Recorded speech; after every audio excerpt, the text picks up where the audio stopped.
Bismillahirrahmanirrahim. Assalamualaikum warahmatullahi wabarakatuh. Yang saya hormati pensyarah subjek PIMK 1084 Pengantar Akidah Ustaz Ahmad Tamizi bin Abu, dan yang saya kasih juga rakan-rakan sekalian. Kami daripada kumpulan 6 akan membentangkan mengenai tajuk yang ketiga, iaitu Murji'ah. Oleh itu, saya mempersilakan ahli kumpulan saya yang pertama, iaitu Nik Putri Asmi Syairah binti Nik Muhammad Asri, untuk membentangkan slide yang seterusnya. Dipersilakan.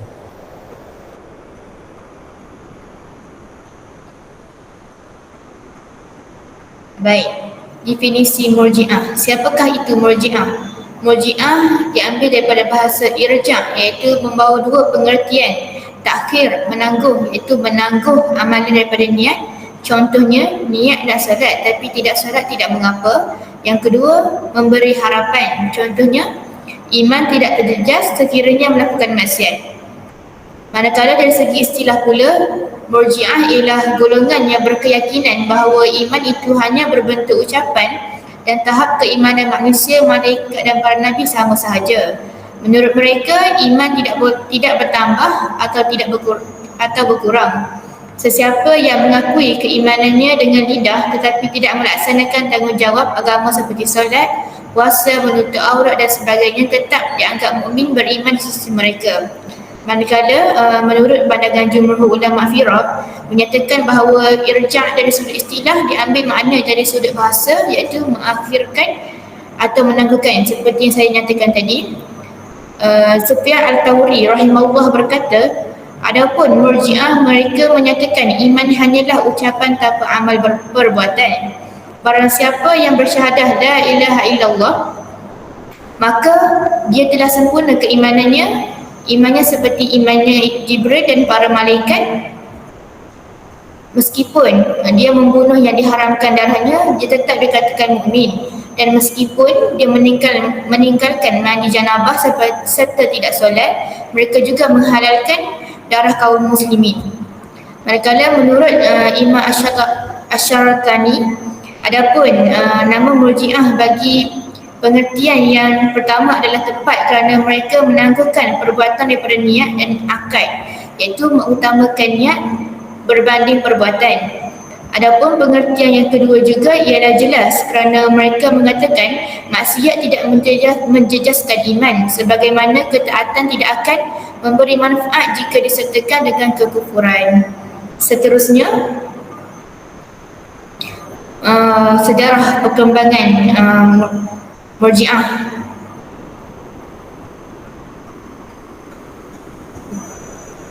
Munculnya Murji'ah bermula dari permasalahan politik. Pengikut Ali berpecah, Syiah, Khawarij dan Murji'ah.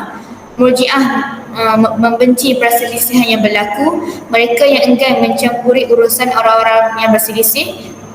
Muncul di Kufah, golongan ini menjauhkan diri daripada pertelingkahan politik pada zaman itu dengan tidak menyebelahi mana-mana pihak. Baiklah.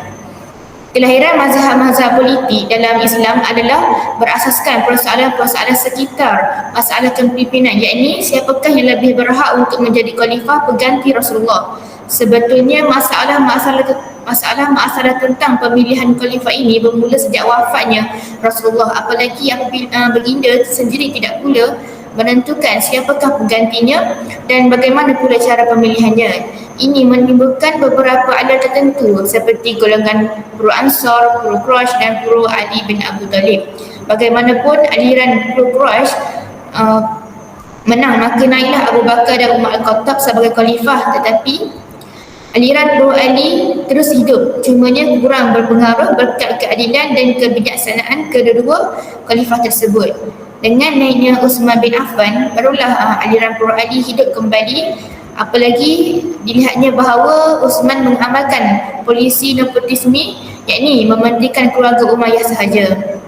Bagaimanapun, tentangan-tentangan terhadap Khalifah Uthman kelihatan terpancar-pancar di sana sini, hinggalah munculnya Abdullah bin Sabah yang menyatukan di bawah slogan Ahlul Bait. Lalu dipropagandakannya bahawa Nabi telah berwasiat kepada Ali untuk menjadi khalifah sesudahnya.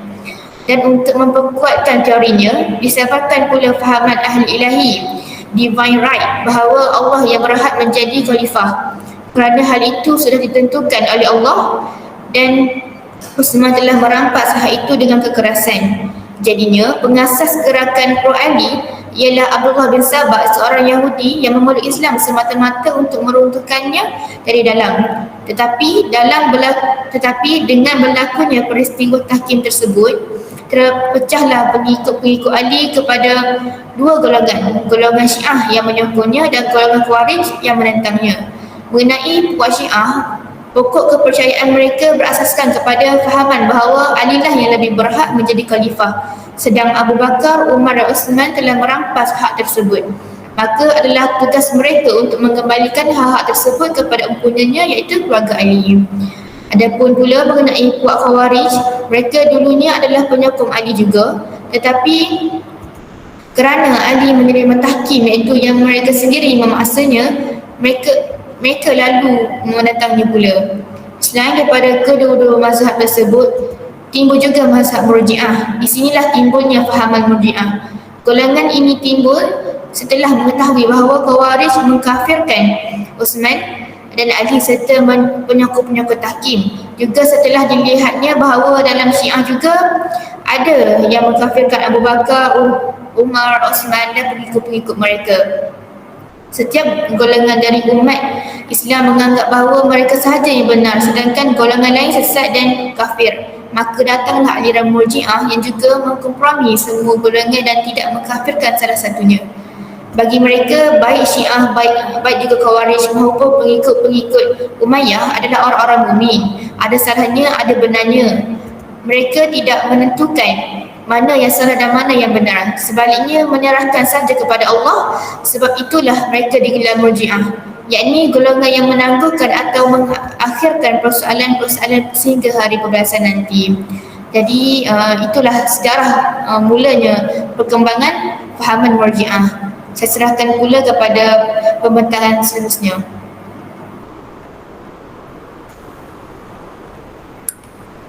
Baik, Assalamualaikum warahmatullahi wabarakatuh. Saya Nur Amrina Husna binti Imram. Saya akan menyambung pembentangan sahabat saya sebentar tadi. Sekarang kita akan beralih kepada ciri-ciri akidah Murji'ah.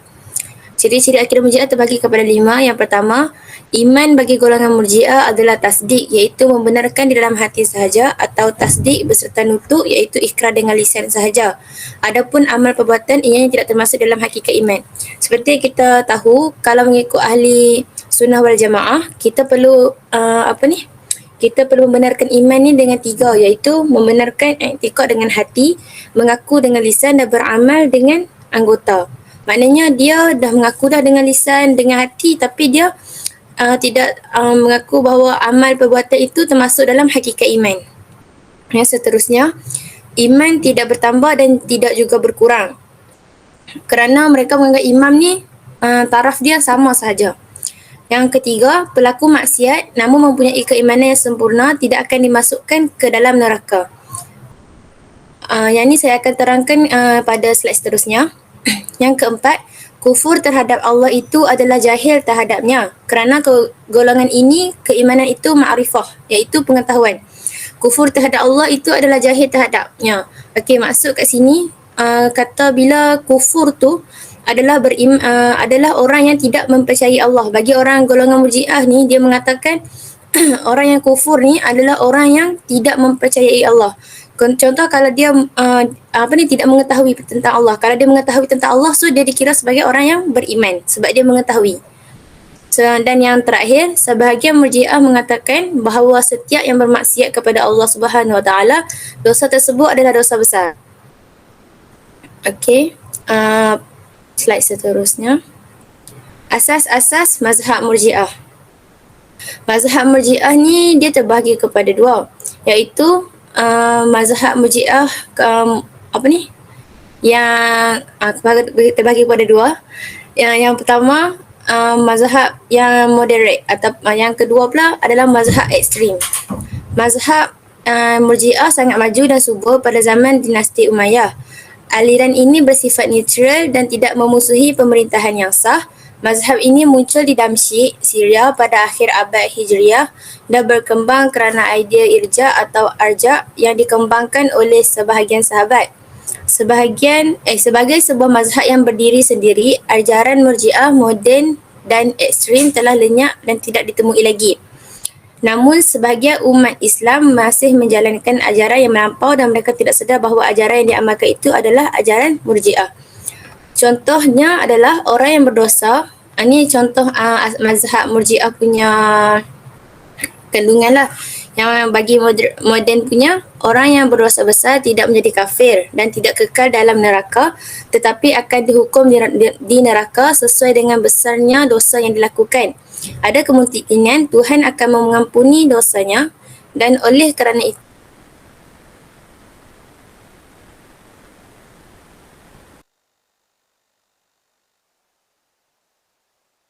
Murji'ah mendefinisikan iman itu sesungguhnya berada di dalam hati. Seperti yang saya terangkan tadi. Dia dah iktikad dengan hati, dengan lisan, tapi amal perbuatan tu je tak. Dia tak mengaku amal perbuatan tu adalah hakikat iman. Okey, kalau yang ekstrim, menurut pahaman ini, iman adalah mempercayai Allah Subhanahu Wa Taala, Rasul-Rasulnya dan segala sesuatu yang datangnya dari Allah. Sebaliknya, kafir iaitu tidak mempercayai hal-hal tersebut. Bagi mereka, orang kafir ni hanyalah orang yang tidak mempercayai Allah, Rasul, semua tu. Apabila seseorang sudah mempercayai Allah, Rasul dan segala sesuatu yang datang dari Allah, berarti ia adalah seorang mukmin, seorang yang beriman. Meskipun ia menyatakan dalam perbuatannya hal-hal yang bertentangan dengan iman, seperti berbuat dosa besar, menyembah berhala dan meminum minuman keras seperti arak.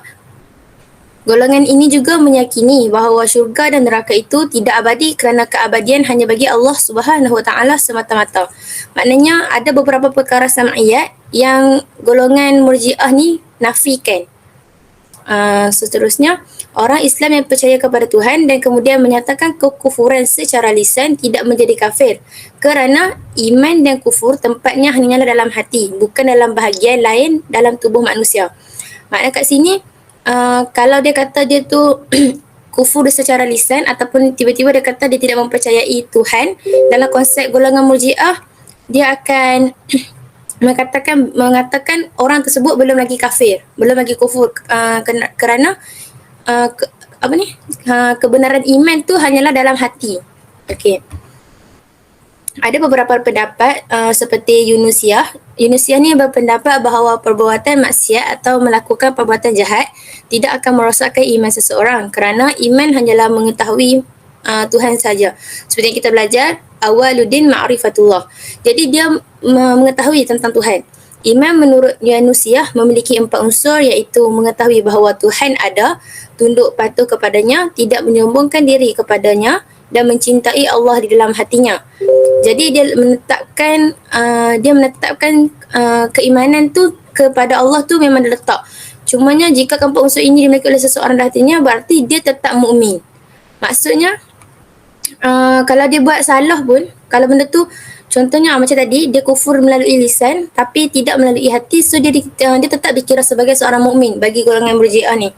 Ketaatan sebagai akibat dari kepercayaan di atas tidak termasuk iman. Oleh kerana perbuatan jahat atau dosa tidak akan merosakkan iman. Dia juga berpendapat jika seseorang mati sedang ia dalam keadaan beriman, maka dosa-dosa dan perbuatan yang telah dilakukan dianggap tidak merugikannya. Maknanya dia dah bertentangan balik dengan apa yang kita dengan sunnah wal jamaah. Okey, seterusnya golongan pengikut Ghossan Al-Ghufi. Ghossan Al-Ghufi ni juga pula berpendapat sesuatu yang diwajibkan atau diharamkan boleh dilanggar jika tidak diketahui secara pasti mana yang diwajibkan dan mana yang diharamkan. Sekiranya pelaku tidak dianggap mukmin, misalnya syariat melarang memakan babi, namun apabila tidak tahu apakah babi itu yang diharamkan adalah babi yang dimakan ini, Oleh sebab itu, orang yang makan babi tetap beriman dan bukan telah kufur. Demikian pula Tuhan mewajibkan haji ke Kaabah. Tetapi jika orang tidak tahu apakah Kaabah itu berada di India atau di tempat lain, dengan demikian orang tersebut masih tetap mukmin. Jadi kat sini kita tahu bila benda tu kita belajar bila makanan atau minuman kita ada sertakan dengan unsur-unsur syubhah, kita tak boleh makan makanan tu. Sebaiknya kita tak makan sebab takut benda yang halal jadi haram. Jadi macam ni dia tak tahu kata tu daging babi. Kalau dia memang tak tahu tak apa, tapi jika dia tidak mahu ambil tahu, tak boleh lah macam tu. Okey, seterusnya yang mewajibkan haji ke Kaabah ni.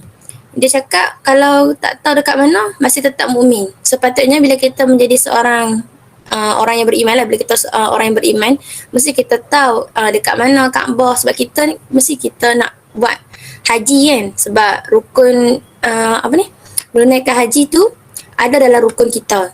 Jadi mestilah kita kena tahu dekat mana Kaabah, kat mana Mekah, kat mana Madinah. Okey. Itu sahaja daripada saya. Saya serahkan kepada pembentang seterusnya.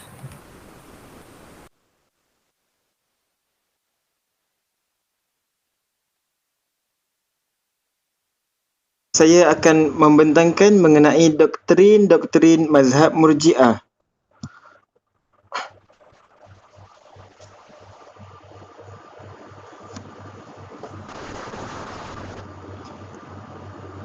Ajaran mazhab Murji'ah ini pada dasarnya terdapat dua perkara yang utama, iaitu yang pertama adalah pelaku dosa besar dan yang kedua ialah tentang iman. Mengenai pelaku dosa besar, bahawa selama seseorang itu meyakini tiada Tuhan selain Allah Subhanahu wa taala dan Nabi Muhammad sallallahu alaihi wasallam adalah rasulnya, maka mereka dianggap sebagai mukmin dan mereka tidak dianggap sebagai kafir kerana amalnya itu tidak sampai merosakkan imannya. Kalaupun mereka tidak diampuni Allah Subhanahu wa taala dan dimasukkan ke dalam neraka, ianya tidak menjadi kekal di dalamnya seperti orang kafir yang tidak mempunyai iman di dalam diri mereka. Seterusnya, iman pula adalah keyakinan seseorang di dalam hati mereka bahawa tiada Tuhan selain Allah Subhanahu wa taala dan Nabi Muhammad sallallahu alaihi wasallam adalah rasulnya.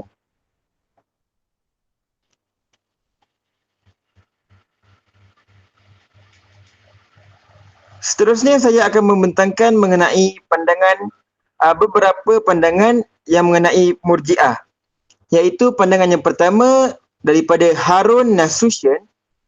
Menurut beliau, Murji'ah itu menangguhkan hukuman ke atas Ali, Muawiyah, Amru ibnu Ash dan Abu Musa al-Ash'ari yang terlibat tahkim dan menyerahkannya kepada Allah Subhanahu wa taala di hari kiamat kelak.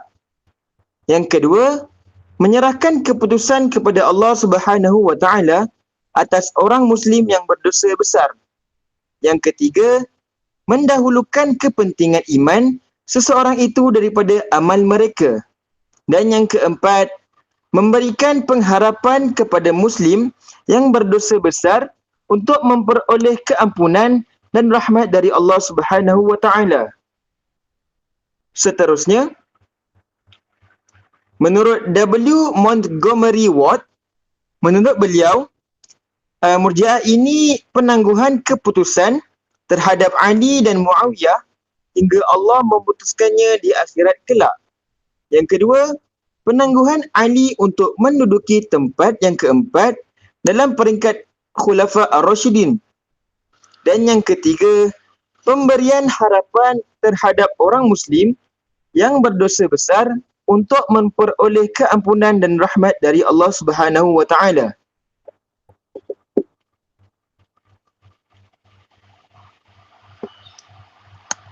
Manakala menurut Abul A'la Al-Maududi, iman adalah percaya kepada Allah Subhanahu wa taala dan rasulnya sahaja. Adapun amal atau perbuatan tidak merupakan suatu keharusan bagi adanya iman. Berdasarkan hal ini, seseorang tetap dianggap mukmin walaupun mereka meninggalkan perbuatan yang difardukan ke atas mereka dan mereka melakukan dosa besar. Seterusnya, dasar keselamatan adalah iman semata. Selama masih ada iman di hati, setiap maksiat tidak dapat mendatangkan mudarat ataupun gangguan ke atas seseorang.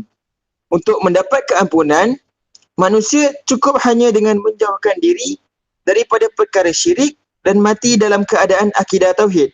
Yang membawa maksud mereka mati dalam keadaan yang masih mempunyai iman dalam diri mereka.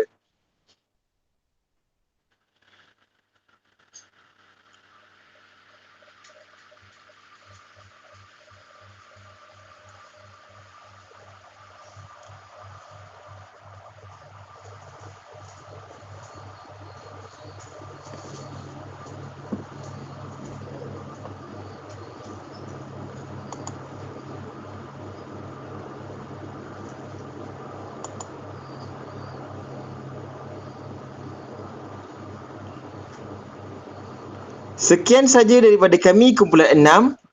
Segala yang baik datang daripada Allah Subhanahu wa taala dan yang buruk datang daripada kekurangan kami sendiri. Sekian, Assalamualaikum warahmatullahi wabarakatuh.